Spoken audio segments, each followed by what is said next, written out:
علیکم ورحمۃ اللہ وبرکاتہ۔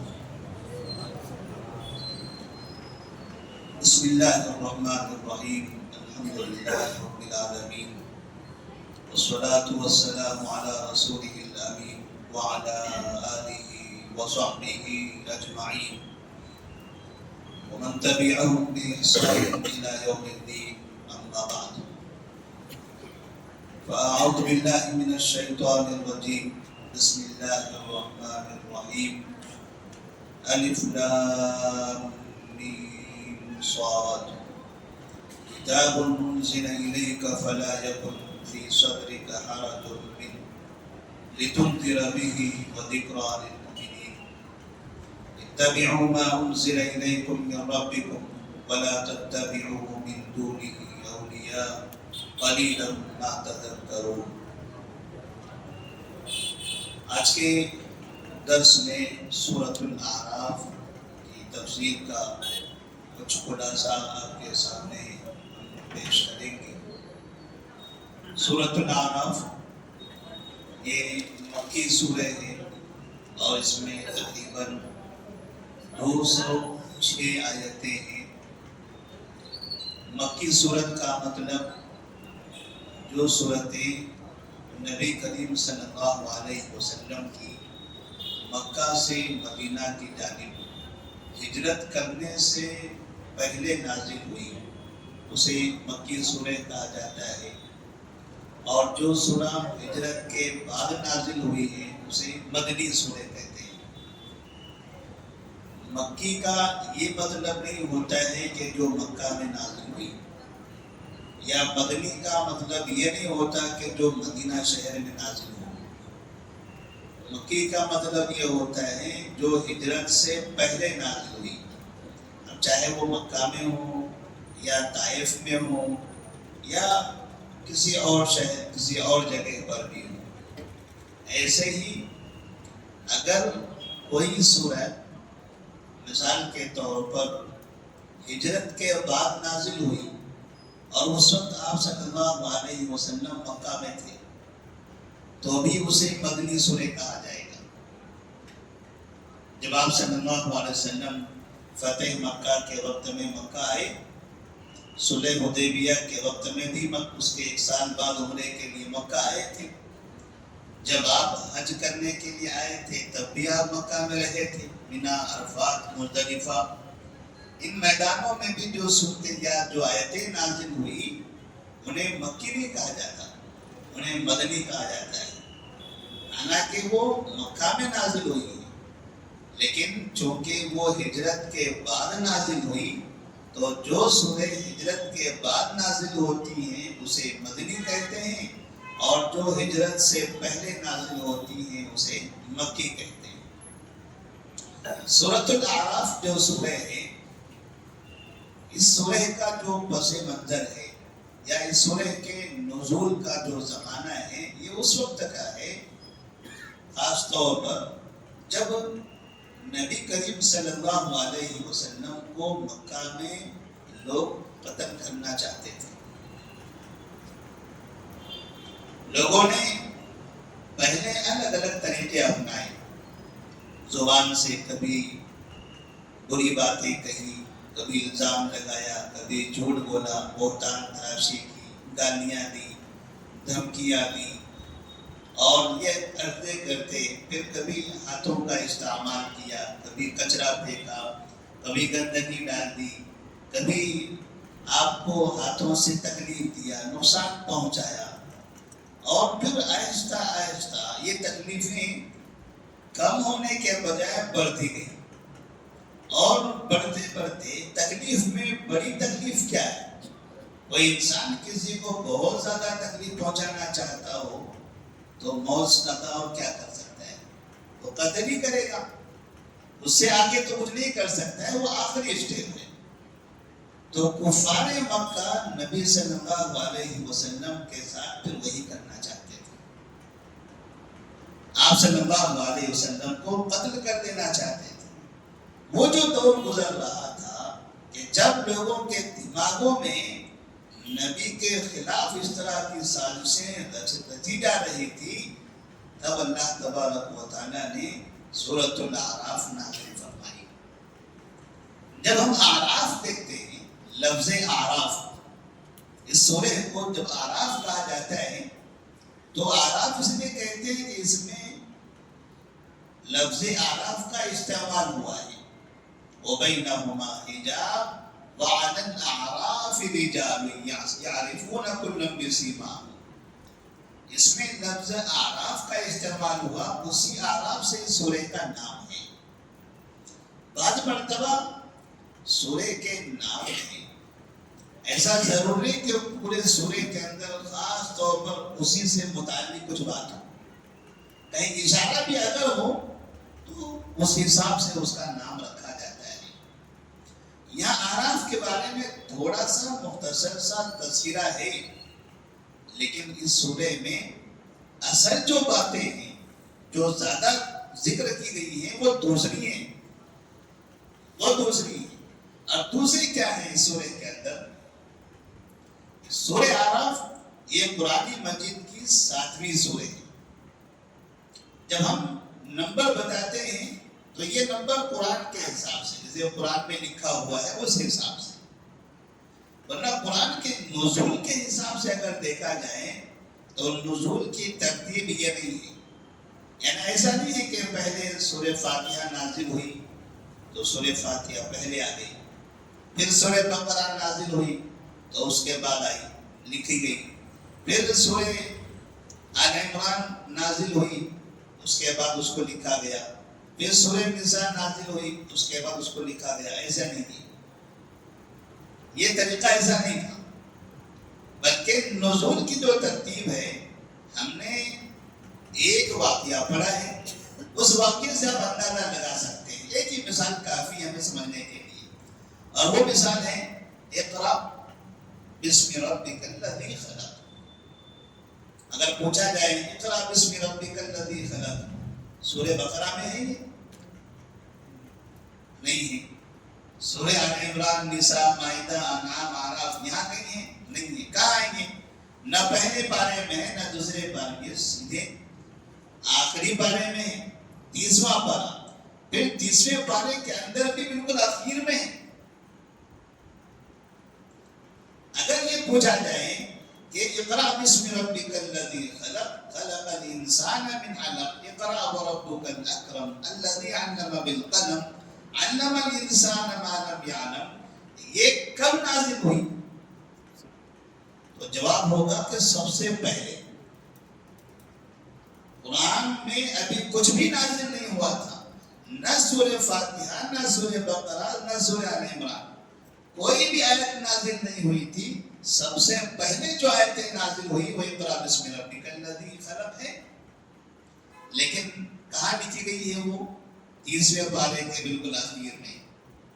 اس مثال سے آپ سمجھ جائیے کہ پھر آپ جب بھی سورہ دیکھیں گے، سورہ کے اوپر لکھا رہے گا مکی سورہ، مدنی سورہ۔ سورہ بقرہ مدنی سورہ ہے، اور ہم نے بتایا مدنی کا مطلب کیا ہوتا ہے، جو ہجرت کے بعد نازل ہوئی۔ سورہ بقرہ سورہ فاتحہ کے بعد دوسری سورہ ہے، اور یہ سورہ اعراف 7ویں سورہ ہے، اس کو کہتے ہیں مکی سورہ۔ اب نبی کی مکی زندگی پہلے کی ہے یا مدنی؟ مکی زندگی پہلے کی ہے، تو یہاں جو سورہ پہلے آئی ہیں وہ مدنی یا مکی؟ مدنی۔ سورہ بقرہ مدنی سورہ ہے، وہ پہلے آئی ہیں۔ اعراف مکی ہے کہ بعد میں آ رہی ہیں۔ مطلب یہ ہوا کہ سورہ بقرہ بعد میں نازل ہوئی، سورہ اعراف پہلے نازل ہوئی ہے۔ نزول کے حساب سے یہ آگے پیچھے ہیں، لیکن قرآن میں ترتیب وہ الگ ہے، قرآن کی ترتیب الگ ہے۔ اس لیے جو قرآن کی ترتیب ہے، پھر یہ ترتیب کیسے ہوئی؟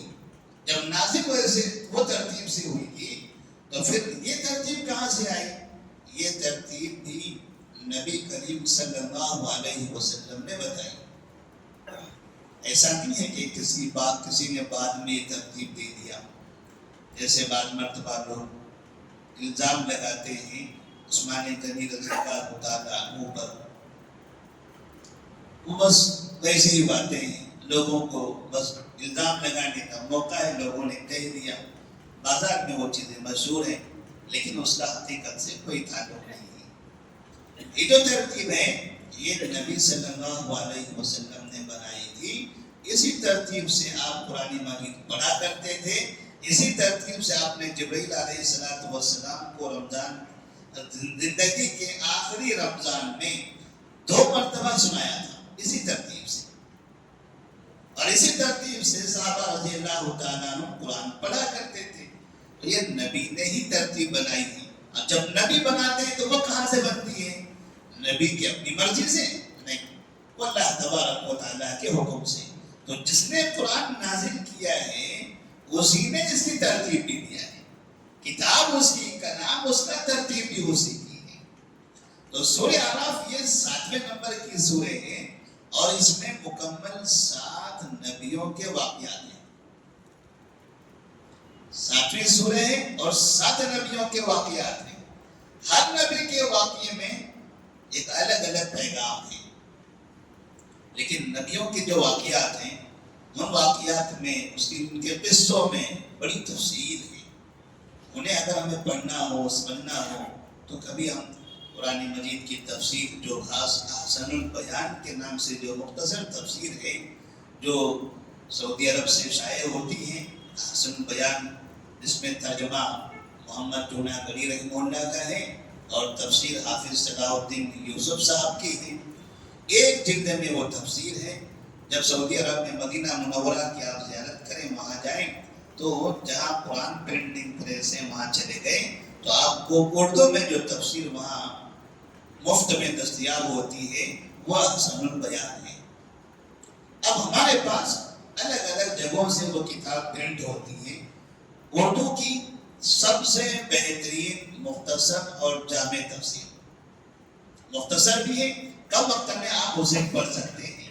اگر آپ کو قرآن کو سمجھ کر تفسیر کے ساتھ پڑھنا ہے, آپ چاہتے ہیں کہ یہ تفسیر ہم نے سنی ہے, ہمیں بھی اچھا لگ رہا ہے, چلا ہم اپنی طرف سے پڑھیں گے, یہ واقعہ تو مکمل بتا دیا گیا, اس کی تفصیل اور کیا ہونی چاہیے, تو آپ کو وہ کتاب خرید لینی ہے. اگر آپ فری چاہتے ہیں تو فری بھی مل جائے گی, خریدنا چاہتے ہیں تو مارکیٹ میں آپ کو وہ بھی دستیاب ہے. ایک جلد میں کتاب ہے, آپ پڑھتے رہیں گے تو آپ کو قرآن کا معنی, مفہوم, اس کا ترجمہ, اس کی تفسیر بڑے اچھے طریقے سے سمجھ میں آئے گی. اور ایک بڑی بات, بازار میں کتابیں بہت ہیں, جیسے کپڑوں کی دکانیں بہت ہیں, کرانہ دکانیں بہت ہیں, مگر آپ اختیار کس کا کرتے ہیں؟